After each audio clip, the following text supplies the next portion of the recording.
अस्सलाम वालेकुम। Welcome to 360 stories YouTube channel. जिन्होंने हमारा चैनल सब्सक्राइब नहीं किया वो प्लीज़ कर लीजिए ताकि हमारी आने वाली न्यू वीडियोस का नोटिफिकेशन आपको बार बार मिल सके। Thank you. पहली मुलाकात, ये मेरी उससे पहली मुलाकात थी। लिखना हमारे ताल्लुकात की बुनियाद था। मैं एक तकरीब में शिरकत के लिए पेशावर से दुबई गया हुआ था। दुबई जाने से कबल ही मैंने अपने प्रोग्राम से उसे आगाह कर दिया था। निजी मसरूफियात से फारिग होकर मैंने ज़ारा को बताया कि मैं फारिग हूँ। मुलाकात के लिए तारीख, दिन और वक्त दुबई के एक बड़े मॉल में तय हो गया। मैं तयशुदा वक्त से कुछ पहले ही मुकर्रर जगह पहुंच गया। शायद इससे मुलाकात और इसे देखने की उमंग मुझ में कुछ ज़्यादा ही थी। मेरी नज़रें अजनबी चेहरे की तलाश में थी। मेरा चेहरा भी इसके लिए अजनबी था। मैं कभी इधर कभी उधर नज़रें दौड़ा रहा था। आखिरकार थक कर एक दुकान के बाहर रखी कुर्सी पर बैठ गया। नज़रें मॉल में दाखिल होने वाले रास्ते पर जमी हुई थी।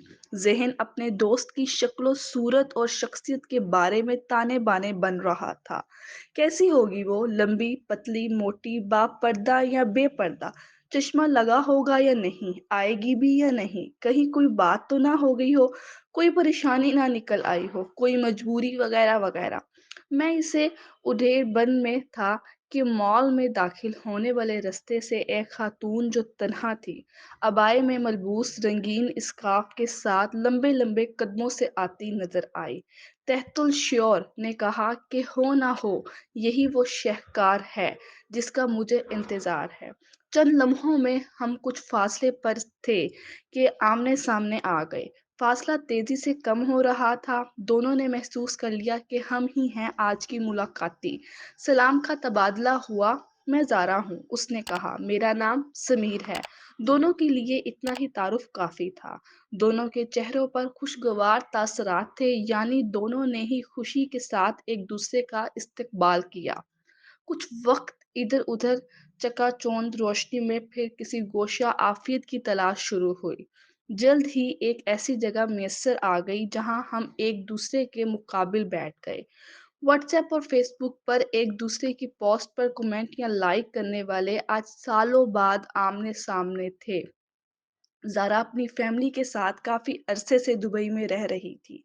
शायरी और नस्लगारी इसका महबूब मुशगला है। ज़ारा परवकाश शख्सियत की मालिक थी। वो एक अच्छी शायरा और अफसाने और कालिम भी लिखती थी।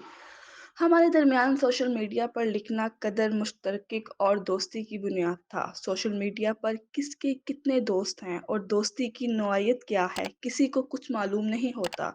बेशुमार दोस्त समझते हैं कि सामने वाला बस हमारा ही दोस्त है, जबकि ऐसा हरगिज नहीं होता। ज़ारा से गुफ्तगू का सिलसिला शुरू हुआ। कुछ हमने अपनी कही, कुछ उसने अपना हाल सुनाया।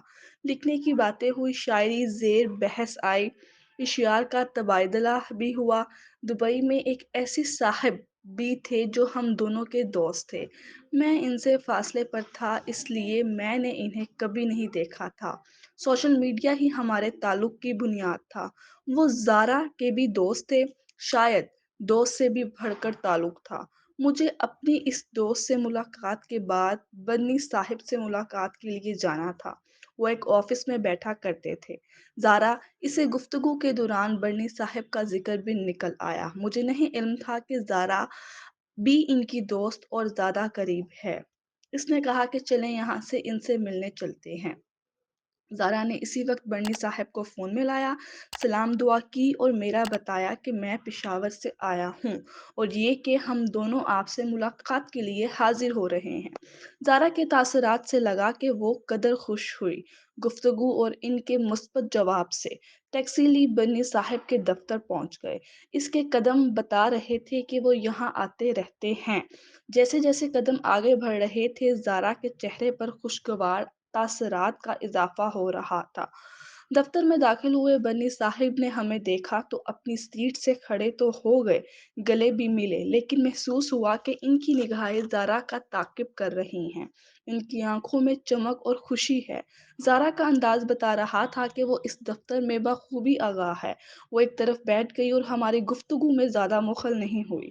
بڑنی صاحب گفتگو مجھ سے کر رہے تھے جبکہ ان کی نگاہوں کا مرکز زارا تھی۔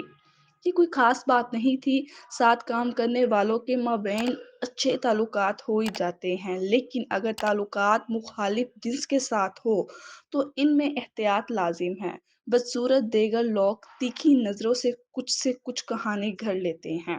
راستے میں زارا نے سوال کیا، سمیر، آپ اس ملاقات کو کس نظر سے دیکھتے ہیں؟ مجھے قطعاً اندازہ نہیں تھا کہ زارا مجھ سے یہ سوال پوچھ سکتی ہے۔ اس کا اشارہ بڑنی صاحب سے اس کی تعلقات کے حوالے سے تھا۔ کچھ لمحہ تو میں سوچ میں پڑ گیا کہ سچائی سے سب کچھ بتا دوں یا مسلط سے کام لوں۔ میرے ضمیر نے یہ گوارا نہ کیا کہ زارا کے ساتھ غلط بیانی کروں۔ میرے سامنے صرف زارا ہی نہ تھی بلکہ اس کے بچے اور اس کا خاندان اور پھر زارا کی عزت و ناموس تھی۔ اس لیے زارا سے اپنی دوستی کی پرواہ نہ کرتے ہوئے جو کچھ محسوس کیا سچ سچ کہہ دیا۔ میں نے کہا کہ مجھے تو بڑنی صاحب کے تیور کچھ اچھے نہیں لگے۔ زارا جی، یہاں آپ کی کچھ ڈھیل لگتی ہے۔ آپ کو زیادہ محتاط اور ہوشیار رہنے کی ضرورت ہے۔ مانا محبت کھوٹ نہیں ہوتی، فی زمانہ ایسی محبتیں نہیں ملتی، لیکن زارا نے دعویٰ کیا کہ اسے ایسی محبت کرنی آتی ہے۔ ممکن ہے کہ وہ صحیح ہو، لیکن میرا تجربہ مختلف ہی ہے۔ زمانے کی نظریں عقاب سے بھی زیادہ تیز ہوتی ہیں۔ زارا سے پہلی ملاقات مفید اور سود مند رہی۔ ہم دونوں نے علمی اور ادبی موضوعات پر گفتگو کا سلسلہ جاری رکھنے کا وعدہ کیا۔ زارا سے یہ باتیں کرتے اور رخصت ہوتے میں اپنے آپ کو افسردہ محسوس کر رہا تھا۔ شاید اچھے دوست سے بچھڑنے کا دکھ تھا۔ زارا کے چہرے پر مسکراہٹ صاف آیا تھی۔ ایک دوسرے کو الوداع کہا اور اپنی اپنی منزل کی جانب روانہ ہو گئے۔